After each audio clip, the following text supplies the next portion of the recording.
بسم اللہ الرحمن الرحیم۔ السلام علیکم۔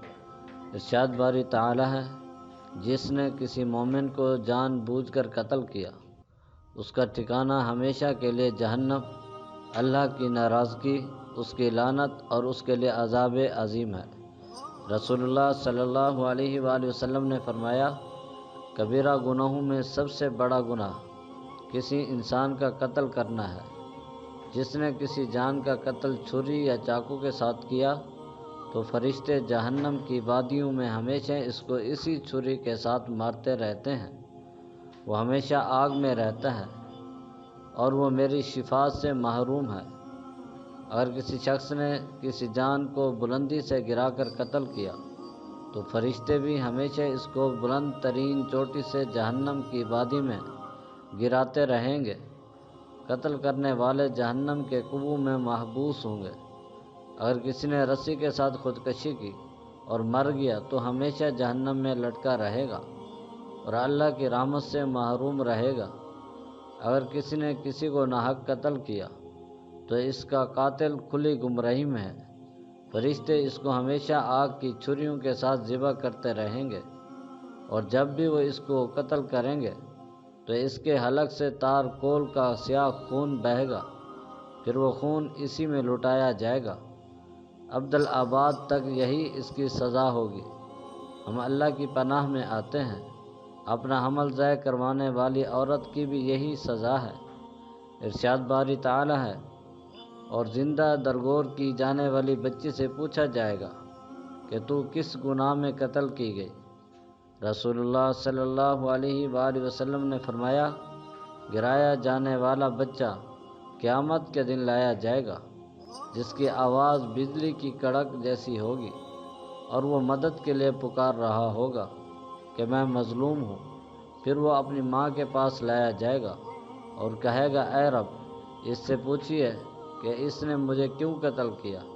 اللہ سبحانہ و تعالی گرائے جانے والے بچے کی ماں سے پوچھیں گے، تم نے اس کو کیوں قتل کیا؟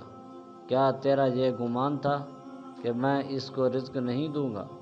بے شک میں نے کسی نفس کا ناحق قتل حرام قرار دیا تھا۔ اے فرشتوں، اس عورت کو دروغ جہنم مالک کے سپرد کر دو، جو اس کو جب احزان مصیبتوں کے کنویں میں قید کر دے گا، جہاں فرشتے اس کو سخت عذاب دیں گے، کیونکہ وہ وہی کرتے ہیں جس کا ان کو حکم دیا جاتا ہے۔ اس عورت کو آگ کا طوق اور بیڑیاں پہنائی جائے گی اور اس کے چہرے کو آگ میں جھونکا جائے گا۔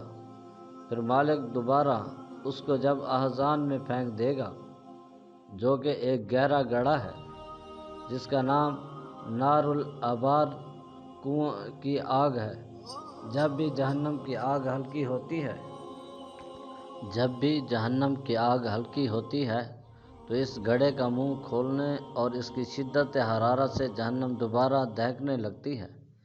اس میں درندے، بھیڑیے، سانپ اور بچھو ہیں جو گناہ گاروں کو ڈستے ہیں۔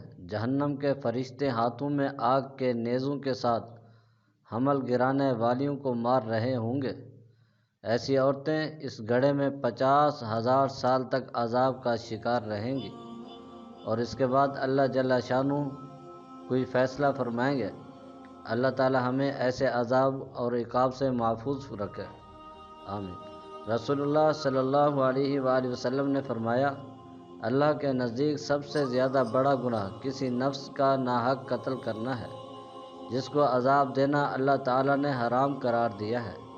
یہاں تک کہ ایک چڑیا جس کے ساتھ انسان کھیلتا ہے اور وہ اس کھیل کی وجہ سے مر گئی، یا اس کو بغیر حاجت کے قتل کر دیا گیا، تو وہ قیامت کے دن اس حالت میں حاضر ہوگی کہ اس کی چنگار بجلی کی کڑک کی مانند ہوگی، اور وہ کہے گی، اے رب، اس سے پوچھو کہ اس نے مجھے بلا ضرورت عذاب سے دوچار کرنے کی قتل کیوں کی۔ اللہ سبحانہ و تعالی فرمائیں گے کہ میں تیرا حق لوں گا، مجھے اپنی عزت اور جلال کی قسم، جس ظالم نے بھی جس قدر ناحق ظلم کیا، میں اس کو سخت عذاب سے دوچار کروں گا، ورنہ تو میں ہی ظالم ٹھہروں گا، جس میں مظلوم کا بدلہ نہ دلواؤں۔ پھر اللہ تعالیٰ فرمائیں گے میں حساب لینے والوں کا بادشاہ ہوں۔ آج میں کسی پر ظلم نہیں کروں گا۔ مجھے اپنے عزت اور مرتبے کی قسم، آج ظالم کے ظلم سے تجاوز نہیں کیا جائے گا۔ اگر کسی نے ہتھیلی کے ساتھ تمانچہ مارا یا کیونی کے ساتھ مارا یا ہاتھ کے ساتھ مارا، آج میں بے جان لکڑی سے بھی سوال کروں گا کہ تو نے دوسری لکڑی کو کیوں خراش لگائی؟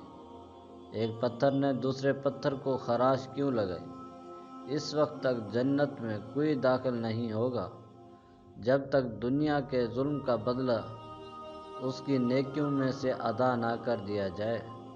اگر اس کے نامہ اعمال میں نیکیاں نہ ہوئی تو مظلوموں کے گناہ اس پر ڈال دیے جائیں گے اور اس کو آگ میں پھینک دیا جائے گا۔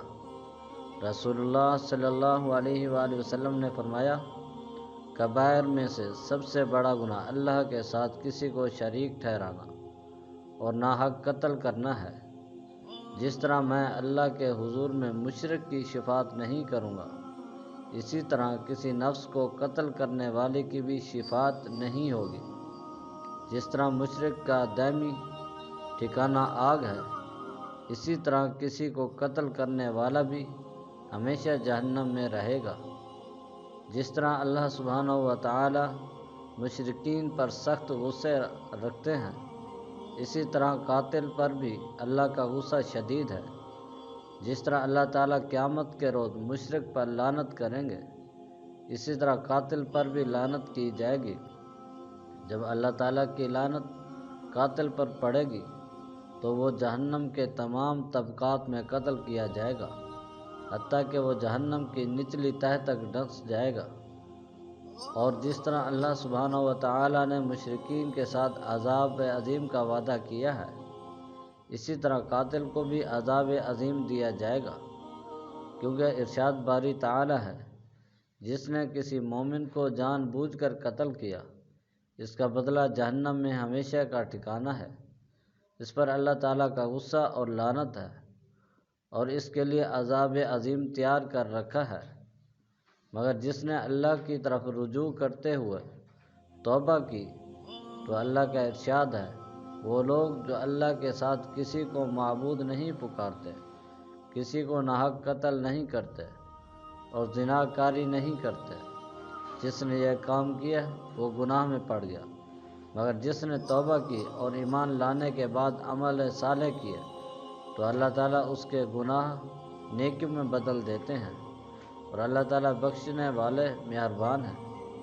اگر عورت جان بوجھ کر بغیر کسی شرعی عذر کے اسقاط حمل کروائے اور وہ اپنے گناہ کا اعتراف کرنے کے بعد اللہ تعالیٰ سے توبہ کرے، کیونکہ ارشاد باری تعالیٰ ہے، وہ اپنے بندوں کی توبہ قبول کرنے والا ہے، تو گرائے جانے والے بچے کی اگر صورت بن چکی ہو تو اس کے ورثاء باپ اور بھائیوں کے لیے دیت ہوگی، یا اللہ تعالیٰ کے لیے ایک غلام آزاد کرے۔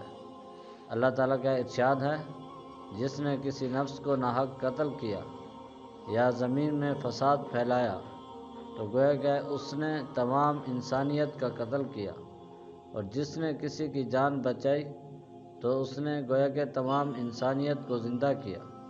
یعنی اگر 1000 لوگ ایک قتل میں شریک ہوئے تو وہ قتل ہر ایک کے ذمہ ہوگا اور ان پر جملہ انسانیت کے قتل کا بار ہوگا۔